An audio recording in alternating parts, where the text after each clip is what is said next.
Salut à tous. Ce soir, petit tuto sur les raccords plomberie. Les raccords, ça veut dire sur tout ce qui est joint, étanchéité, joint téflon, joint fibre, joint filasse. Donc je vais vous faire la différence des joints qui existent et à quel moment il faut les utiliser.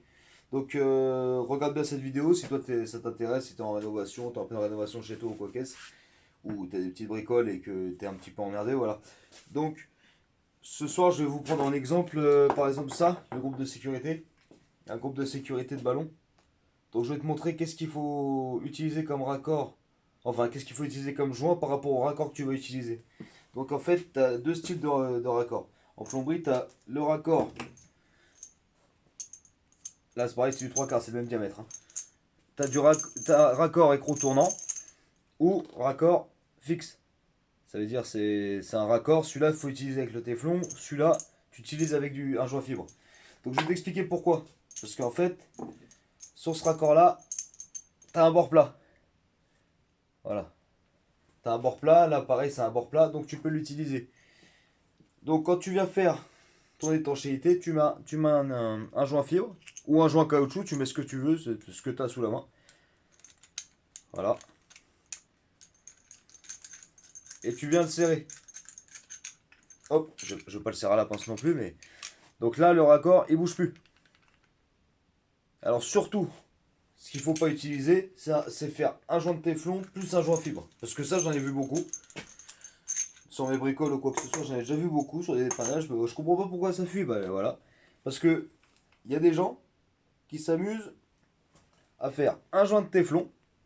Bon, normalement, il faut le gratter, mais là, c'est un exemple. Hein. Vous savez qu'il faut toujours gratter un raccord laiton quand vous faites un joint de téflon. Quand c'est un raccord ferré, vous n'avez pas besoin de le gratter. Donc là, c'est pas grave, c'est pas pour faire une mise en eau ou quoi, il n'y a rien de grave. Donc là, je vais te mettre le joint fibre à l'intérieur du raccord plat, ce qui doit être le cas normalement. Et j'ai fait un joint de téflon. Donc je vais te montrer.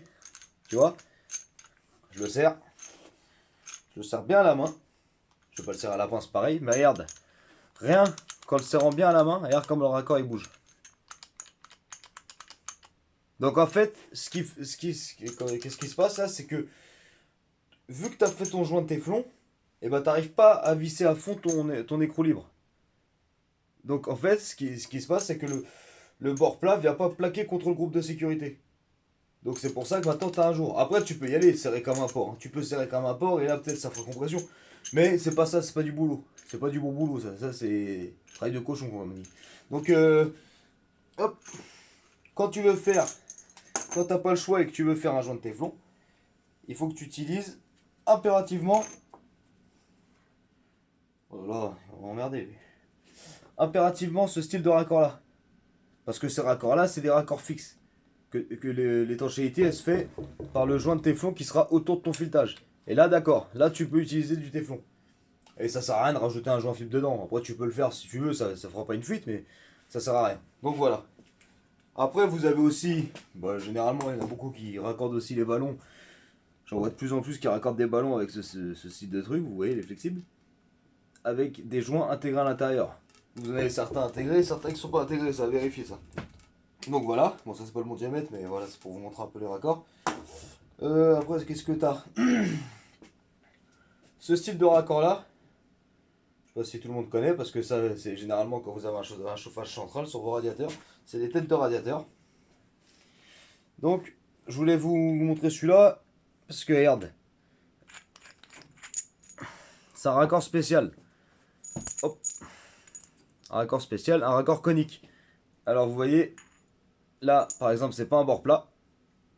Vous voyez, c'est conique à l'intérieur. Hop, et voilà. Donc, en fait, là, il y a déjà un joint caoutchouc. Donc, en fait, ça sert à rien de mettre de la pâte à joint. Mais si t'as pas de joint de caoutchouc, il faut impérativement mettre un peu de pâte à joint extérieur, intérieur et venir le serrer à fond. Et là, t'es sûr que t'as pas de galère, tu feras pas jouer ta décennale ni quoi que ce soit. Là, ça tient. T'es sûr de ton coup. Donc voilà. Après, t'as le. En raccord, c'est tout ce que t'as. Après, il y a en gaz. Bah, là, j'ai pas d'exemple à te montrer parce que j'ai pas de raccord gaz. En gaz, c'est pareil, t'as des joints, t'as les mêmes styles de raccords plats, mais avec des petites, comment ça, des petites lèvres avec un joint qui en fait qui rentre pile poil quoi. Donc mais ça j'en ai pas, j'aurais bien aimé te montrer mais j'en ai pas. Donc voilà, après c'est tout ce que j'avais à t'expliquer sur les joints de plomberie.